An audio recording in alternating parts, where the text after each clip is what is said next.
Knitting patterns provide the instructions and guidelines for projects.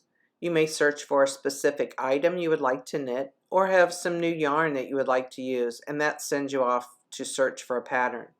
Either way, there are some general things about patterns that are good to know. First, where do you find them? There are a variety of places for knitting patterns, such as magazines, books, yarn stores, or online. Online options are plentiful and allow the patterns to be downloaded to your computer or mobile devices, such as phones, tablets, and iPads. These can be used on these devices or can be printed out as a hard copy. One popular place to find knitting patterns online is on Ravelry. It's a free online service where you can purchase all types of fiber-related patterns. You can search by type of pattern, knitting or crochet, type of fiber, how much yarn is used, plus so much more.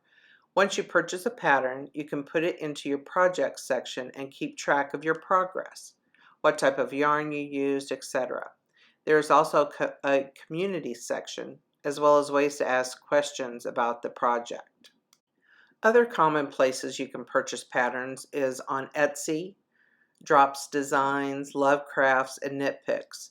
Also, many yarn manufacturers and online yarn retail stores have patterns available.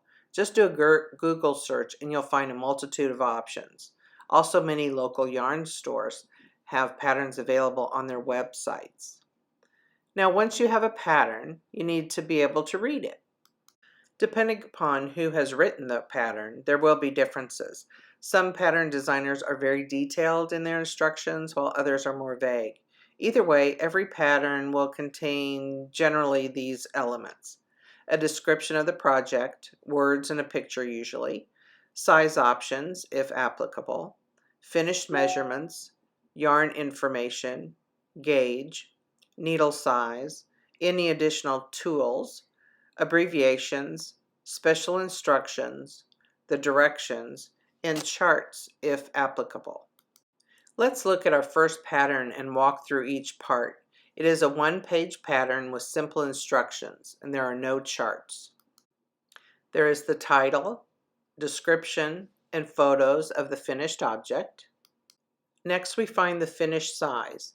In this pattern, I did not make additional sizes such as small, medium, large, extra large, etc. Or sometimes you might find infant, toddler, child, adult. I didn't do that with these. But then we'll go into materials, and this is the very important section. It will show you what yarn weight is best, how much yarn is needed, the specific yarn and colorway the sample was made with, and the needles necessary to complete the project. Sometimes there is a yarn section and a needle section instead of them being put together.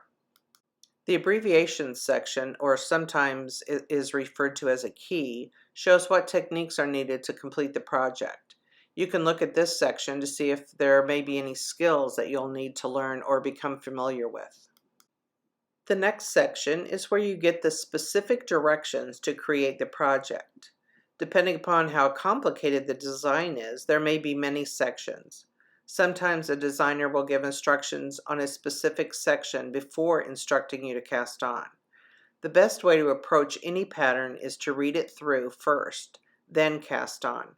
This will give you a bit of foresight into what is coming so you'll know what to expect. Finally, we come to the construction and finishing section. This will give you instructions on how to complete the project. Sometimes these may be in depth, and other times it might be as simple as weave ends. Before we move on, I do want to mention charts. Some patterns use charts, which are read much differently than written instructions.